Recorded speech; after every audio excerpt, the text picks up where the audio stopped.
कांग्रेस की राज्यसभा उम्मीदवार मीनाक्षी नटराजन का नामांकन हुआ खारिज। कांग्रेस विधायकों को बंगलुरु लेकर जा रहा विमान रनवे से लौटा। बताया जा रहा है कि विधानसभा में भारी हंगामा किया। कांग्रेस और बीजेपी के नेताओं ने एक दूसरे को धक्का मारते हुए नजर आए। रिटर्निंग ऑफिसर के कार्यालय के बाहर हुई काफी गहमागहमी।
कोई भी हो, सुप्रीम कोर्ट कहता है उस अपराध की जानकारी आपको अपने एफिडेविट में देना चाहिए। यह गाइडलाइन है इलेक्शन कमीशन की, इसीलिए एफिडेविट भरवाया जाता है। और चुनाव आयोग तो यह भी कहता है कि आपको अपने क्रिमिनल एंटीसीडेंट्स पब्लिश करने चाहिए सोशल मीडिया में, ताकि उम्मीदवार के आपराधिक मामलों की जानकारी सभी मतदाताओं को हो। तो इसलिए जो न्याय संगत बात है, जो कानून की बात है, हम कानून की धारा पर चलते हुए जो कानून हमें हक देता है, आपत्ति हमने दर्ज कराई है। अब मामला रिटर्निंग ऑफिसर जी के पास है, वो हम नहीं बता सकते, वो उन्हें डिसीजन लेना है। 5:30 बजे कांग्रेस हमारे तीनों उम्मीदवारों के नॉमिनेशन पूरी तरह मंजूर हो चुके हैं और उसकी एक्सेप्टेंस हो चुकी है।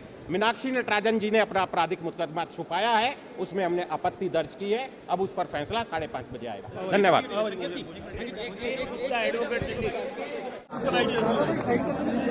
देखिए, भारतीय जनता पार्टी के जो कैंडिडेट हैं, उन्होंने मीनाक्षी नटराजन के नॉमिनेशन फॉर्म पर अपनी आपत्ति दर्ज की है कि मीनाक्षी नटराजन ने अपना एफिडेविट गलत फाइल किया है।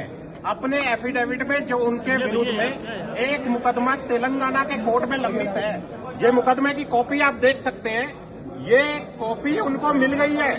उनके खिलाफ एक आपराधिक मुकदमा लंबित है, जिसका जवाब उन्होंने दाखिल किया है, लेकिन उन्होंने अपने एफिडेविट में से ये मुकदमा छुपाया है। जो माननीय सुप्रीम कोर्ट की जो गाइडलाइंस है कि आपको अपने एफिडेविट में अपने खिलाफ आपराधिक मामलों की पूरी जानकारी देनी होगी, जिसको छुपाने पर आपका नॉमिनेशन फॉर्म रद्द हो सकता है। उसी प्रोविजन के तहत में हमारे सदस्यों ने, जो राज्यसभा के हमारे उम्मीदवार हैं, उन्होंने आपत्ति दर्ज की है कि क्यों जानबूझकर मीनाक्षी नटराजन जी ने अपने आपराधिक मुकदमे को, जिसमें वो जवाब भी दे चुकी है, जानबूझकर छुपाया है।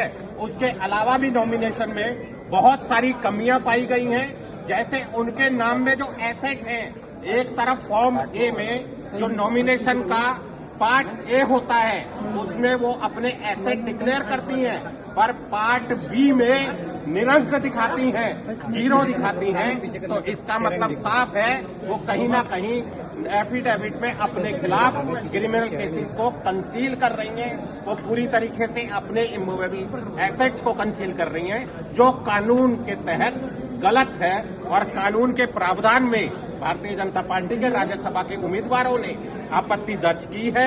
अब मामला रिटर्निंग ऑफिसर जी के पास है। हमने अपनी जजमेंट भी दी है, हमने अपना लिखित में आवेदन दिया है। अब वो फैसला इसका 5:30 बजे के बाद सुनाएंगे। लेकिन एक सवाल है कांग्रेस का कि जो आपत्ति आपने दर्ज कराई है उसमें एफआईआर दर्ज नहीं हुई, ऐसा कांग्रेस के नेताओं का कहना था। देखिए, एफआईआर के साथ साथ अगर किसी क्रिमिनल केस में समन कोर्ट करता है, 2 तरह से एफआईआर होती है, एक पुलिस करती है और एक कोर्ट आपराधिक मामला रजिस्टर करने के बाद आपको समन करता है। ये मुकदमा वो है जिसमें कोर्ट ने इन्हें समन किया है।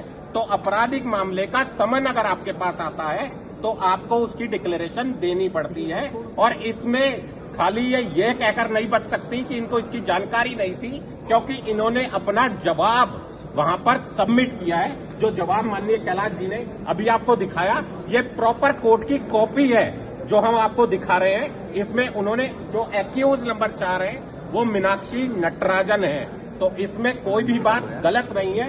ये 2025 में 4471 72 मुकदमा संख्या 2025 की honourable additional chief judicial magistrate का कोर्ट हैदराबाद का है, जिसमें मुकदमा लंबित है और ये जानकारी छुपाना पूरी तरीके से कानून में गलत है और इस पर उनका नॉमिनेशन फॉर्म रिजेक्ट होना चाहिए।